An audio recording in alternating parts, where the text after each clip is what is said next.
Cyber and Crypto Technologies panel.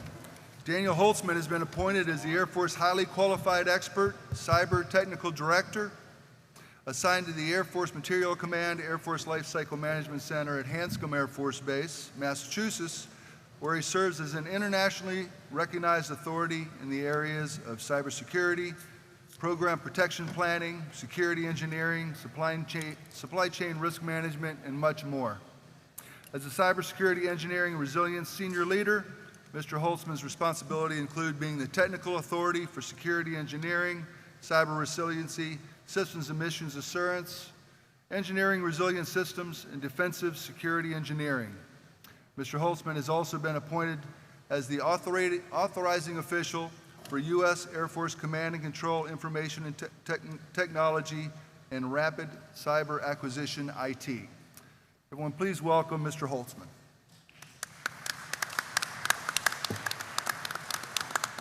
So thank you and good morning. As we get started, I hope that folks will line up in the centers or at the aisles to ask for questions. We intend to do this a little differently than instructed. If you know me, that I usually do that. So we're going to try to do this in a question and answer fashion instead of preaching at you and then having questions at the end. So I have some questions for the panel if you don't have any questions, but I'm hoping you will bring some up that we can address. We've got a great panel here. I'm honored to represent them and talk to you a little bit about cyber and where we are. So the next chart, please. Or do we have charts? Next chart. There you go. So these are the panel members. They'll introduce themselves in just a second before we get some questions and answers. So think up those hard questions, please.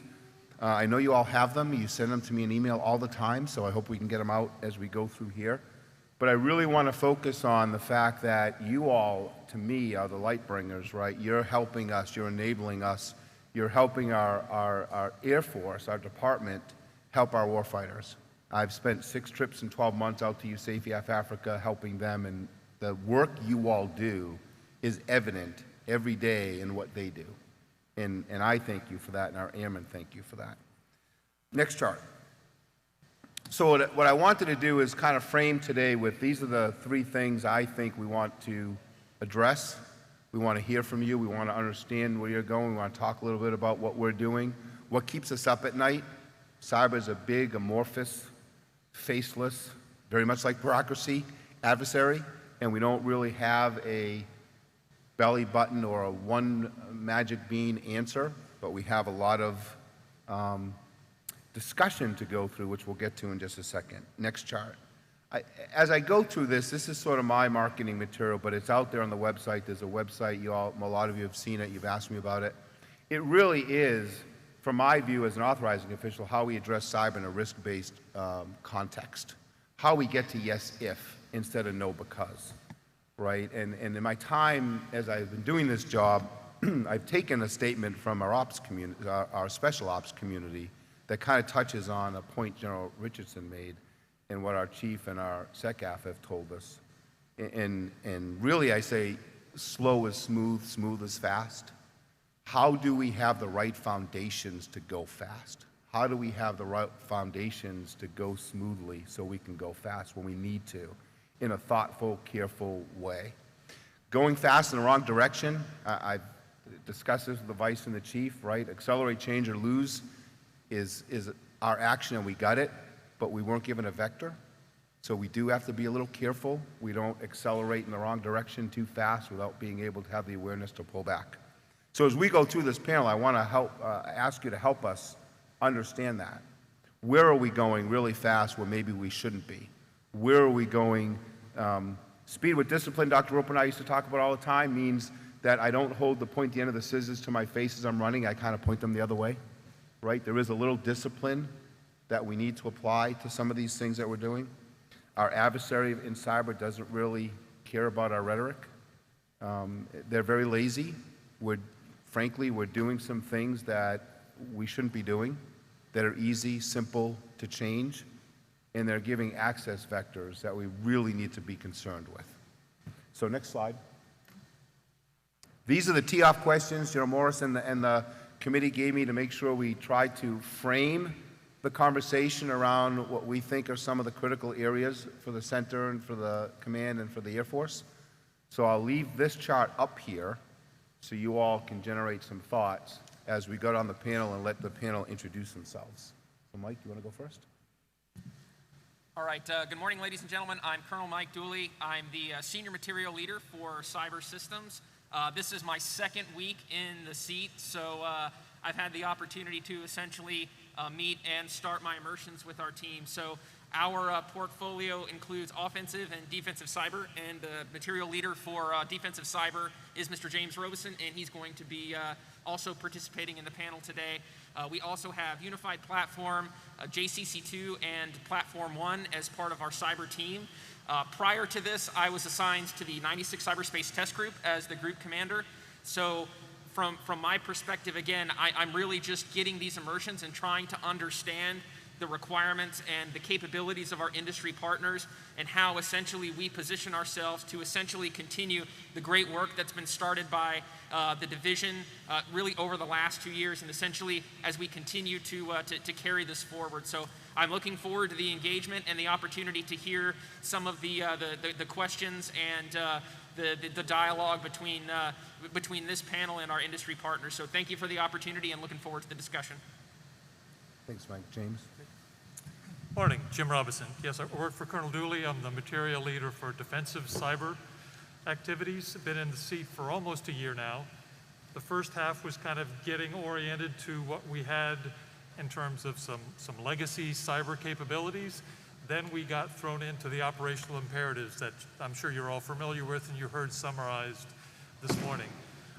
So we're now in the phase of building the fundamental building blocks to pivot to where we need to go, driven by the operational imperatives.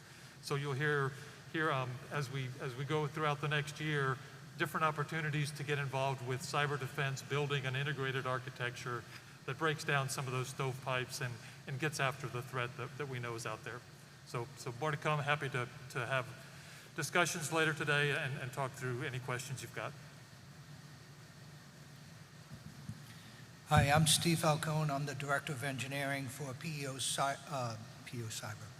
Digital out at Hanscom Air Force Base. And we will probably change our name because we get confused with digital transformation and digital engineering and all that other stuff. We don't do that. Well, we do that, but only for a subset of Air Force programs. We have over 200 programs within PEO Digital, mostly in the command and control, intelligence, surveillance, reconnaissance. We have 2 aircraft, AWACS, and Joint Stars, which will be retired shortly. We will be picking up E7 and some other major programs in the future. I just noticed that the sign up front says Cyber and crypto instead of cyber and crypto. And maybe that is important. And I'll speak on some of the problems we have. One, solutions are made from our brethren in HNC on defensive cyber and also in cryptography, how long it actually takes us to get it into the field and into the hands of the users. And that's probably my biggest worry. Over. Hey, good morning. Matt Aguirre. I'm the Technical Director for the Cryptologic Systems Group. Really happy to be a part of this panel because from my perspective, crypto is pretty foundational to cybersecurity and secure communication. And so I kind of like the Cyber Crypto panel note card because crypto's in everything. We're a lifecycle management center organization, so we support the cryptographic domain from beginning, from the requirements refinement and technology development through acquisition, partnering with industry to develop, produce, and integrate cryptographic solutions for the Air Force enterprise. We've got the product support team, also is a big part of our technical identity, where we provide subject matter expertise across the life cycle. I'm here to talk about crypto, but there's also a theme about the emerging threat for quantum computing and what that means to our cryptographic enterprise. So I'm prepared to talk a little bit about what we're doing to get after that emerging threat. Thanks. Hey, good morning. My name's Brian Kropa. I'm the newest SL Tech Advisor for Cyber under AFL-CMC-EN. Really happy to be here. These last couple months, I've been kind of tackling some wicked problems that have been plaguing us in the cyber in our infrastructure regions, and that is like cross-domain solutions, multi-level security, and then helping some of AFMC and LCMC critical programs navigate that space as they try to develop and deliver up and down the classification levels, which is a really tough problem. But excited to be in this role. I might use a few football analogies. I won't say anything about Ohio State, but I love being a lead blocker as a tight end and a fullback. I relished that first hit, so really happy to be a lead blocker for cyber in this next position. So I was coming from H&I under PEO C3INN, and that is the Enterprise IT and Cyber Infrastructure Division as their chief engineer. And it's been a wild 2.5 years. And it gets even crazier after I say that and then tack a few more months on to that each time.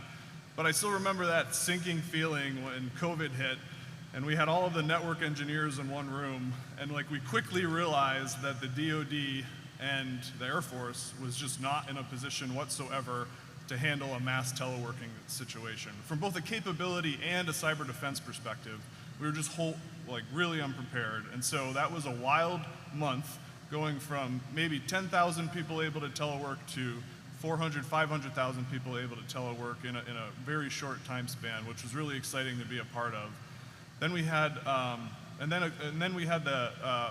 what I call MVPs, or some of the modernization efforts that have really turned the corner from a cyber and infrastructure perspective, and that is ABMS and JADC2 and the AFMC digital campaign, where we're really trying to push the envelope and modernize to concepts like zero trust, the integrated warfighting network, using our digital guide to help inform our acquisition programs, and then finally starting to, for our engineering teams, starting to do digital engineering on the digital engineering platform hosted by Cloud One. And then all of this panel, we all smile when we talk about the operational imperatives, because literally everyone sitting here spent many months of our lives on OI number 7, trying to answer the question of, are we ready? Are we ready from a cyber and infrastructure perspective to move into some type of campaign posture? And while some of the answers that we came across were very sobering, all of that work really led to us being able to understand the problem, and that was value in and of itself. And now it's on us, on this group, on this panel, to really figure out how to accelerate, how to leapfrog, and how to tackle both the tech debt that we're facing today, but be more competitive in the future. Finally, just thanks to Danny for having me on the panel. I mentioned Cloud One, Enterprise IT as a Service.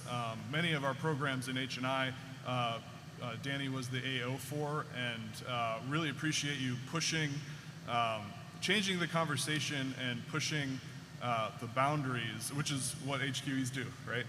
And that really enabled us to move quickly in a matter of months versus spinning around and around, in tradition, the way that other folks do RMF, and that's really been an enabler too. So happy to be on this panel. Thanks for having me.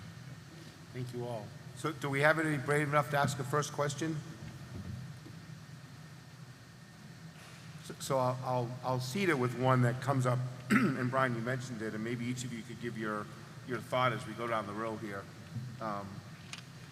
The cross-domain solution challenge that we face is something we need the one team, one fight, in my opinion, to really get after. And I'm interested to hear from you all, your perception, looking from the outside in, as we talk about this from the panel, and what, maybe not admiring the problem, but what are we doing about it? Where are we going to address it? I will start off by telling you I've been quietly, as an authorizing official, working with NSA to clear up some confusion that's out there.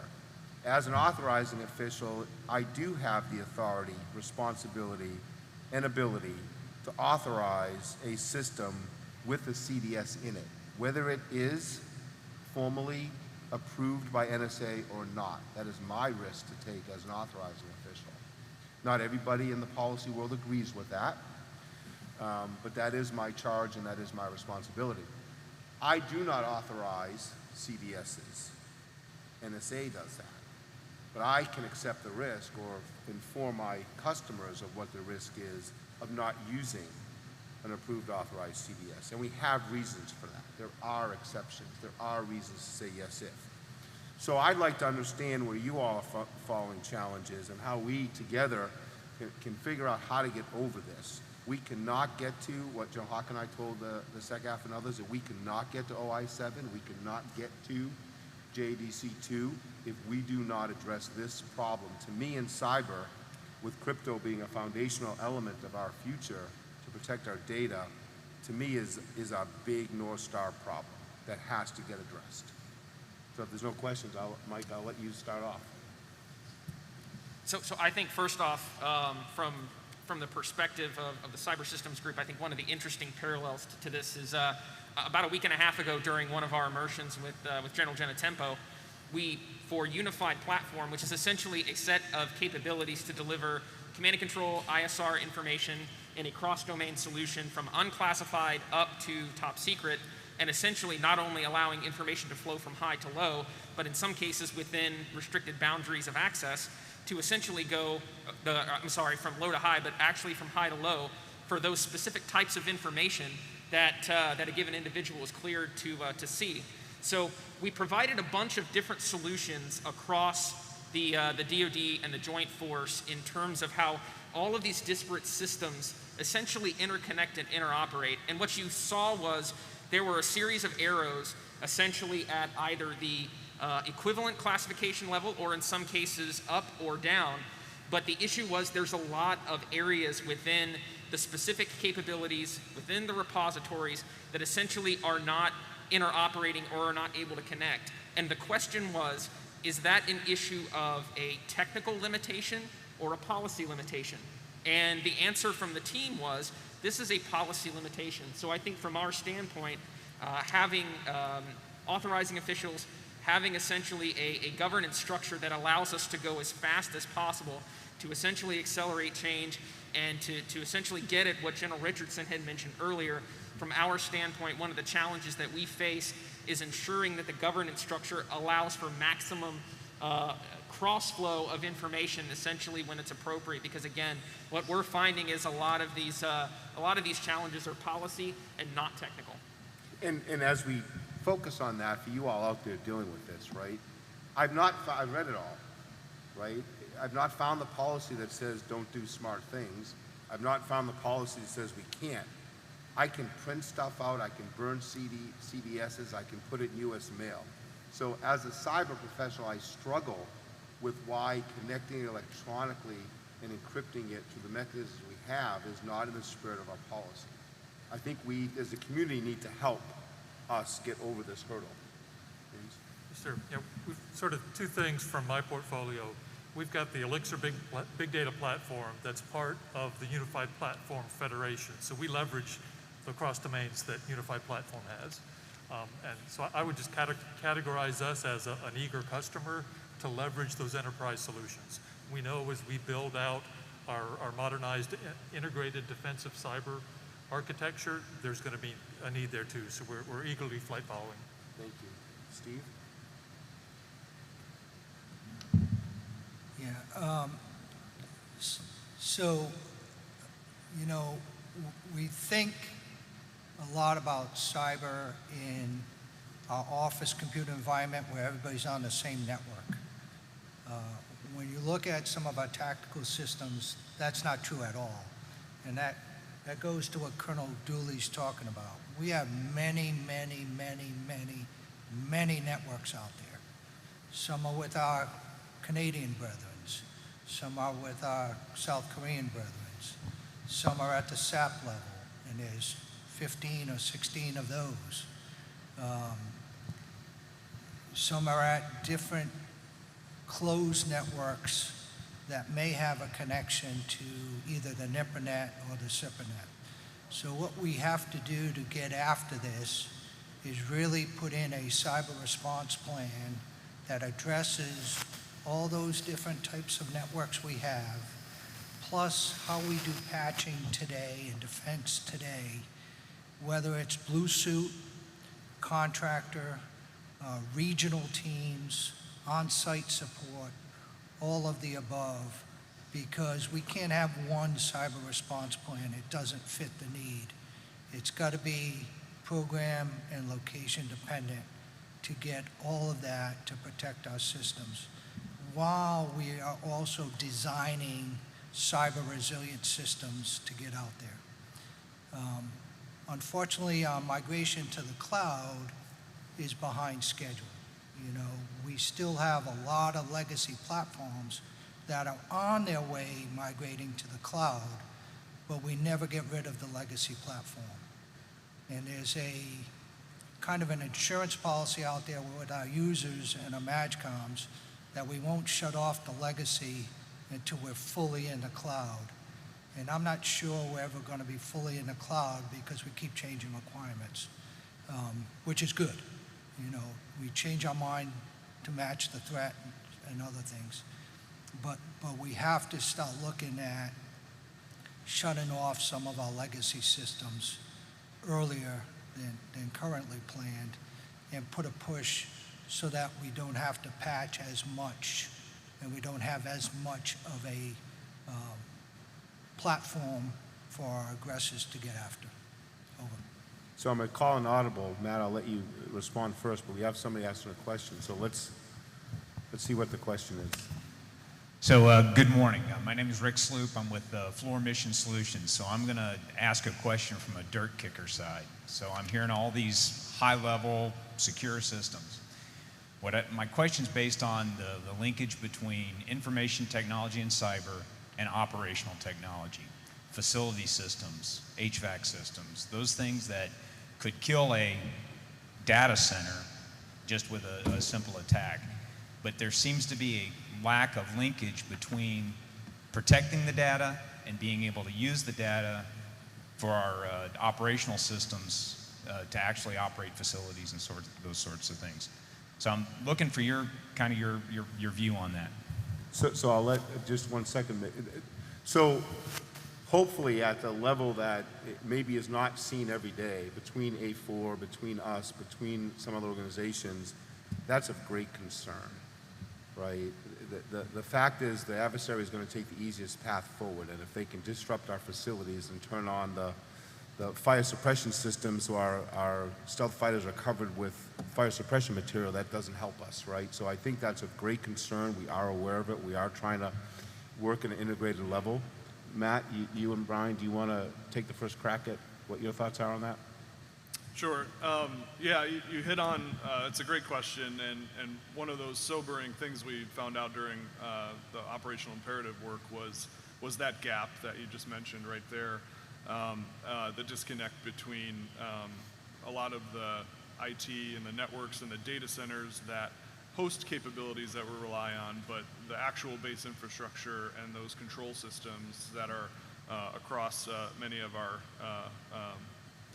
air bases. So I think that, and you also teed up a great moment where, you know, protecting the data, I think is one area where we need a lot of innovation in. Zero trust is coming along. That term can mean many things to many different people. Part of zero trust in my mind is protecting the data and a data integrity piece and building access control into our systems. So we really don't need classification levels anymore in separate infrastructures or air-gap networks, because we're really trying to concentrate on the data in and of itself. Much harder problem, needs a lot of R&D work and a lot of innovation.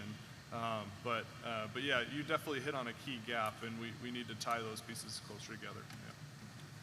Yeah. Matt? Yeah, just to amplify on that, and not to change the question too much, but to think about systems as end-to-end and understanding all the operational activities that need to support a particular function or system. On a weapon system side, from a cryptographic point of view, you know, we have all of these operational activities that need to be supported on the back end, but there's a lot of processes and activities that happen on the front end in terms of design, production, provisioning, certification, production. All of these activities, what we're trying to do as an organization is to think through how we support system concepts through modeling out all of the activities that need to happen in order to support that system. Whether it's a control system or an operational weapon system, the idea is that we should understand all of the activities that go into producing, delivering, and sustaining capability, and then understanding like where those operational activities are, what the inputs and what the outputs look like, what the threats are for each of those operational activities. So in a way, we're using sort of the digital transformation concept to model out our system enterprise and look at what needs to be done to support each of those phases or operational activities. So not directly related to control systems on the crypto side, but that concept is being employed within the division to, the concept is mission thread, right? If your mission thread is to provide access to data, what are the things that need to happen to do that? And facilities would be part of that analysis. Yeah, and there's been a body of work on mission assurance. There's been a body of work on functional mission analysis. But just like how important systems engineering is from a system of systems perspective, mission engineering is really important too. And that's where a lot of those key questions could start being answered if we were to take more of a look at it from that perspective. Jim? And from the defensive cyber point of view, you've hit on really the key distinction of sort of a before and after picture. Before, we were hyper-focused on information systems and protecting them. Through the work of the operational imperative, it became clear that it was those control systems, weapon systems, we need situation awareness across that entire landscape, and that's what the proposal we put forward for the operational imperative was all about, was extending that. So we have that situational awareness across that entire data landscape. So we see more to come from that, from our architecture going forward. And I'll offer you, you can reach out separately. Transcom's very concerned over this, and they've reached out to us for help and assistance with going slow to go fast. How do they authorize something that they're about to do?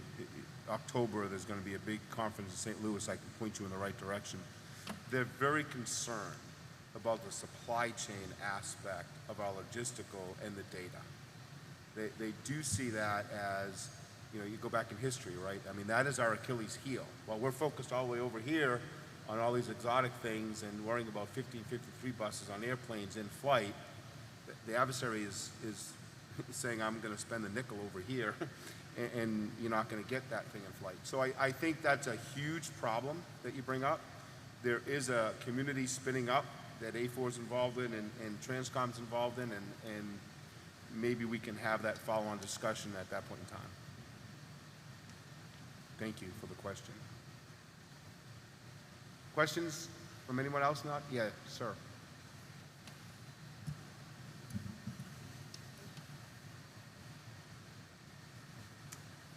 Good afternoon. This is Robert Ornbon with TechForge. I have a question for Colonel Dooley. You mentioned that you are working on a system, and I've actually heard this mentioned a couple of times this past week, on moving data up and then back down, which obviously is the issue. Those kinds of activities are really useful for some of the programs that I'm working on.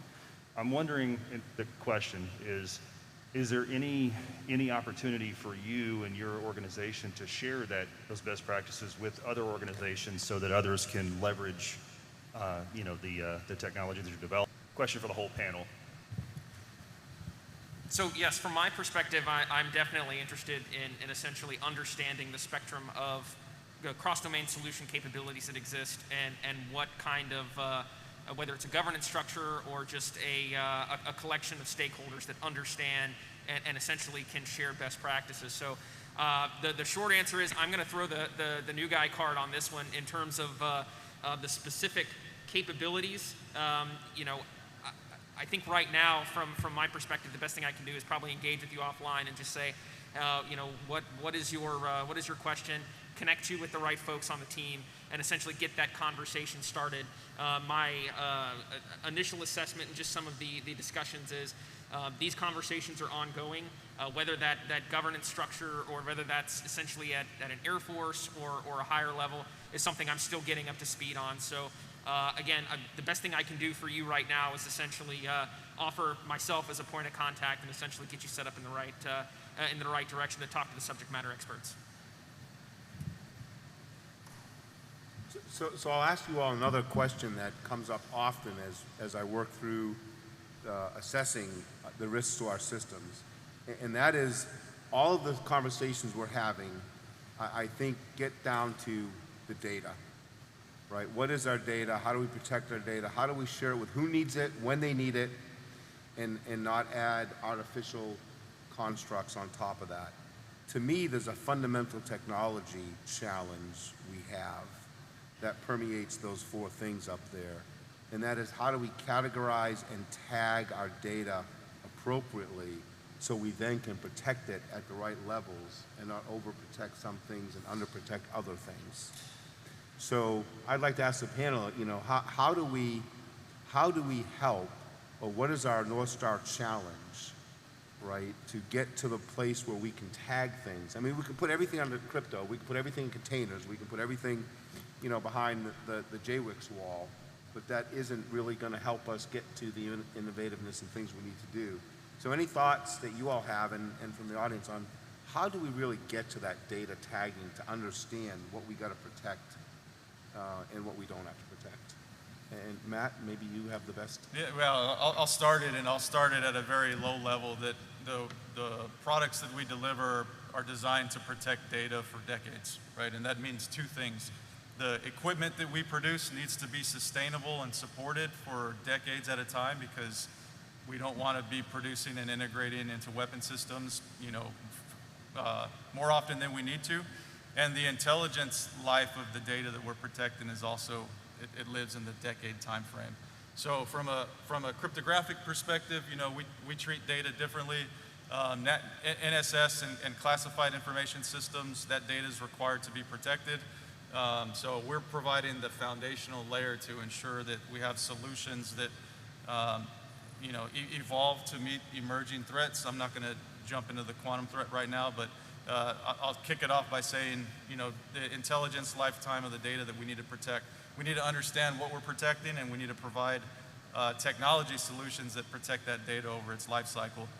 And from a device perspective, you know, we need to develop modular, sustainable solutions that that we can introduce into the crypto enterprise that evolve with the threat.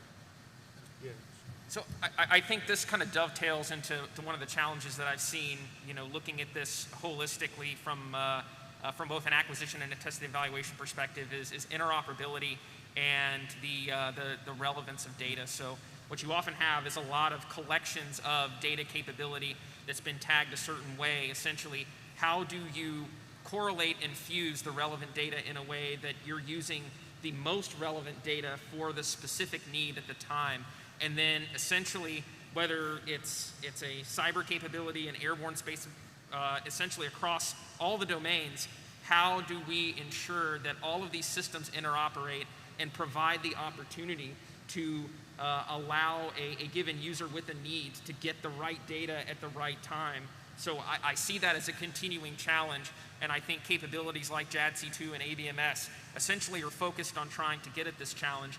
But again, our ability to interoperate our systems from an ISR perspective, from an airborne network layer perspective, from a space and cyber, again, I think in a lot of cases continue to be a challenge, and you still see that even within, you know, the interoperability of our 4th and 5th gen fleets in terms of communications, and then essentially linking in all of this extra data via these essentially data lakes and these cloud architectures. You know, where is your point of presence in the cloud? How is this data being provided to a given user, whether that user is terrestrial in a command and control or a DGS, or if that user is on the pointy end of the spear looking for very specific relevant information to execute a kinetic or non-kinetic effect. So from my perspective, I see this not only as data tagging, but essentially as a larger interoperability challenge where, again, we're trying to essentially link all of these disparate, in some cases stovepipe capabilities, into an aggregate architecture. And from the defensive cyber point of view, one thing we're doing is Since we're federated with Unified Platform, we're following their Schema 1 data tagging schema so that that cyber data is searchable across the services up and down the security stack. And the other thing I would mention is that the Air Force has an initiative to sort of codify the big 6 data fabrics. I think eventually we'll hear some more sort of that format and data standardization across those as well. And I know we have, we've recently migrated our chief data officer, integrated into our CIO's shop in SAF-CN under Ms. Knausenberger. And maybe I will go back and talk to her. I'd like to offer an opportunity through NDIA or this forum or others to share that schema that we think makes sense with you all in industry to get your feedback, right? If we, one team, one fight, can come together on a, not a 7-year study, but a real understanding in the short term of how we can move in a direction of categorizing our data. Maybe we all do it a little differently, but we can correlate. I think we'd be making a lot of steps along the way to addressing some of our challenges, and it gets back to some of the previous remarks by our leadership, right, in what does owning the data rights mean? What does having the information mean? Does it matter who owns it if I can get it to the right person at the right time? So maybe that can be an outcome of today. We could take an action to work that. I do think it's a fundamental challenge, and it gets to CDS and it gets to all the underlying activities. One other topic that I'll tee off. Let's talk a little bit for a second about modernization and where we're going to. While we're talking about these things we got to do to get slow to go fast, we have to address these things. We have to have a common lexicon. We have to have a common language, right? There are communities that we can learn more from. Maybe we're not as much, right? The airworthiness community, the system engineering community, right? They've solved this problem we're trying to solve in cyber over and over again. From a how do you do it well, the safety community. I think if we treat cyber a little less special and a little more how do we build the analogies, I think we would go a long way. Having said that, I think where our technology is moving is very hard for us to stay inside that OODA loop. So maybe we can talk a little bit, about what quantum means to us and what's beyond quantum and what it really is and how it's going to impact our need to get after the things we've just talked about. So Matt, you brought it up initially. Do you want to start off? Sure, yeah, thanks for that setup, Danny. So I think to introduce the topic, let's talk about the idea that the threat of a quantum computer has already started changing the way we think about cryptography. NSA's it's not new math, but it's changing the underlying hard math problem that exists in our public key crypto systems. The threat of a quantum computer has driven both NSA and NIST. NSA has been working on the new algorithms and have published capabilities that have been introduced into our crypto enterprise as part of the advanced crypto capabilities effort, which basically takes the old math problems, turns them into new math problems, and reintroduces them into the enterprise. So things that a quantum computer are good at, attacking some of those key hard problems that exist in our current enterprise. So what happens next is that we have to look at introducing new capabilities rapidly and efficiently. So part of the first layer of crypto modernization introduced the idea of reprogrammable cryptographic subsystems. So the idea that if an algorithm becomes obsolete, that we can introduce new technologies into the solutions without hardware modification, right? So hardware modification and integration is a huge challenge that we're going to have to address for a large part of our crypto enterprise. But the low-hanging fruit was, where can we introduce new capabilities without changing the hardware and reintegrating solutions? So NSA has done a lot of work in that domain. They have, new algorithms for key agreement. They've just recently published digital signature algorithms that are going to be introduced into our enterprise. NIST is following suit. So NIST had several rounds of competition for what they term quantum safe algorithms or quantum resistant. And so they just recently published, publicly candidates for their quantum safe algorithms and their, the standardization process. This is probably going to take a couple of years, but that's the next step, right? NSA has gotten out ahead of the curve. NIST is following suit in the public domain, and there's a lot of work to be done. I'll pause right there. I have a couple more things I want to say about it, but I'll pause it right there. Brian? Yeah, I think I'm most concerned about the relationship between quantum capabilities and asymmetric encryption, which affects a ton of our systems and IT and infrastructure capabilities. I think that, just recently over the last several months, you've seen, JP Morgan Chase, Google, Microsoft, you've seen our technology leaders start investing and really committing a lot of brain power and resources to this particular area. And I don't really know if we've totally done that yet. I mean, we have in some spaces, but I think it's sorely needed because that could be one of those things that is here, before we know it. Over. Yeah. Yeah, I think you're right. I'll make an analogy for you all, and most of you are like me. We've probably been through this when parallel computing and parallel processing started. We had a high-performance computing working group I ran for the DoD back then. Same thought process, right? How do we get to maybe like software-defined radio, software-defined algorithmic crypto technology? So I think that's a rich area for collaboration between the government and industry to innovate on and figure out how we get to the point where I think over the next 3 to 5 years, we're going to need to change our algorithmic underpinnings multiple times. My conversation with NSA and others on this topic is we don't yet know where this is going. We do know that we're going to have to modernize and change faster than the compute power is changing, faster than the algorithmics is changing. So I think that's a rich area for discussion. Matt, or anybody else have thoughts? Yeah, so I'll amplify that a little bit. So the Air Force has demonstrated a tremendous amount of support for crypto modernization going forward. So we've got leadership support to get after this problem. We know that we were able to do some innovative things quickly to get after, to introduce new technology, but the scope of the problem is enormous.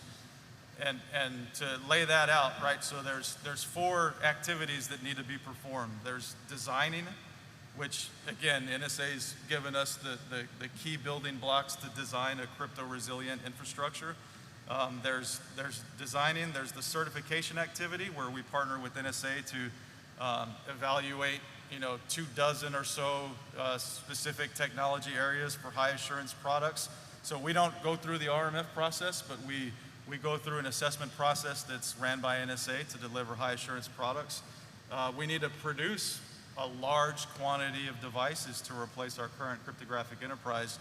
And then the last piece, which is, I think the biggest domain for, taking opportunities to improve how we integrate a delivered capability into a platform or weapon system.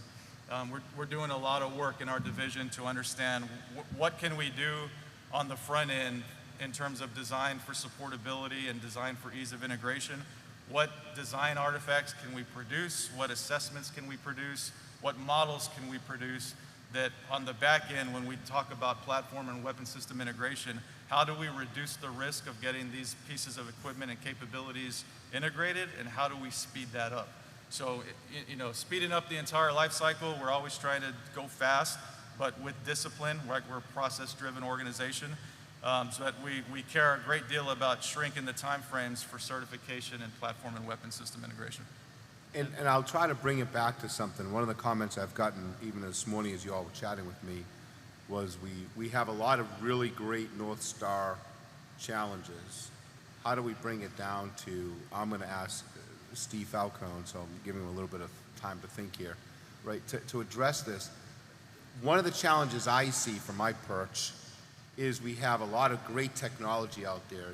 You all are very innovative, whether airmen, whether it's industry, whether it's our labs. We have a poor, being honest, we have a poor rate of adoption of that technology into our systems. And I think there are some core reasons for that, right? We do have legacy systems. You can't take a 30-year-old airplane that doesn't have heat generated from the smaller engines and stick something new in it that generates more heat. There's some fundamental activities. I'd like to understand more from you all how we can better understand how to take something that you say, hey, here's a TRL 8 level product, but we didn't do any cyber, we didn't do any airworthiness, we didn't do any non-destructive testing on it, which to us is TRL level 2, right? And have to rip it apart and then put it back together again. So I think the integration challenge is as important as this technology challenge we're having. And I look to our panel to say, you know, where are we with that and what can we do better? Yeah, so I'll go back to the instance you pointed out. We're trying to chase after a lot of commercial technology so we don't have to develop it in the Department of Defense. But things like Kafka, which is a data streaming technology, and we're trying to do machine-to-machine data flows with structured and unstructured data. The problem is that commercial industry usually operates at a single security level. We operate low to high, high to low, and that type of stuff. So how do we take something like Kafka and integrate that into all of our C2 systems or ISR systems? And what does it mean? Would it work over commercial, a CDS or not? You know, and then if we change the CDS, is that going to satisfy NSA type of thing? So when we talk about machine-to-machine communications and data flows, it's oftentimes at different classification levels. So how do we control that? Things like quantum. You know, quantum computing is very useful when you do a lot of number crunching and you want to do it fast. So do we have the compute power today in today's commercial technology, or do we need quantum to do that? Think of weather. Weather today, we send terabytes of data to multiple locations every single day, whether they want it or not, right? What we're trying to do in the data science area is say more of the publish and subscribe mentality back in the 80s, you know, tell me what you want, and a lot of times they don't know, but tell me what you're using today. Can I use machine learning to see what you're actually using today so I don't have to send you that much data? And in the reverse, when I gather data, weather data from sensors around the world to include all commercial entities, and I have to crunch that data to do projections into areas of the world where we don't have the sensors we have in the United States, that's a lot of number crunching. And does that number crunching mean, or data crunching, does that data crunching mean that we need to go to quantum or not? We don't know. We would like to have somebody develop the quantum computers and then see what it actually does. And then in quantum, do we have to change the way the data looks? You know, what's a qubit versus what we use for CPUs today? Does that mean anything to us integrating that new technology into our current systems? We don't know. And our biggest problem is we don't have the people who know. So we rely on industry, AFRL, FFRDCs, UARCs, universities to help us out. Because if we wait, we're not going to be able to integrate it in quickly, and it may be too late, right? So we have to stay abreast with technology all along the way. Some of it we just clearly don't understand, like quantum. Jim, did you? Yeah, just to put an acquisition lens on this, I think we really have to embrace a different way we do contracting and requirements building. The old-fashioned way of making sure the requirement is perfect before you pass it off to acquisition and then lock in a multi-year contract doesn't give us that opportunity to pivot. Absolutely. We've got to find ways to take quick steps, learn from it, and then keep going. So just that whole modular contracting I think is essential I know across you the board. challenged No, us. that was a great point, Jim. I would say I mentioned it a little before. Where we went the fastest and delivered was when we were in situations where we had access to digital transformation tools, where we had very flexible contracts, and to be honest, where we knew the problem space really well, and we didn't need perfect requirements, and we had a very active operational community kind of feeding us, no, we don't really like it this way, we'd rather see it here, and that just is an enabler to modernization, right? So, yeah. Absolutely. Matt, any last thoughts? Yeah, just so I'll just amplify on that last point. One of the things I've observed is that the importance of a collaborative development environment can't be overstated. In our domain, we have the program offices working together with NSA, working together with the system integrator, working together with the platform and weapon system owner. And we all have our own separate environments as we go through business day to day. And so there's a tremendous advantage of getting everybody in the same operational workspace, giving them access to the same tools, and providing an opportunity for collaborative and real-time peer review. We've got a lot of work to do in those areas, but that's one area that we're interested most in industry partnership, is to be able to either bring them into our environments or create environments that are collaborative with participation from the Air Force, other services, weapon system owners, as well as the NSA. Great, thank you. So I know we have like 3 minutes left, so I'll end here. I'd like to ask you all to give our panel a round of applause. I think they've provided a lot of good information for you. And I'd like to offer to you all out there, to our partners, right? Please feel free to provide some feedback. What areas are we doing well on? What areas can we help us better on? What should we focus on next year, looking ahead a little bit? What topic areas do we think might be of interest to you? And please, if you have questions you're not asking here or you think of in the hallways and stuff, send them into the team so we can address them. But with that, I'll bring it to a close and say thank you.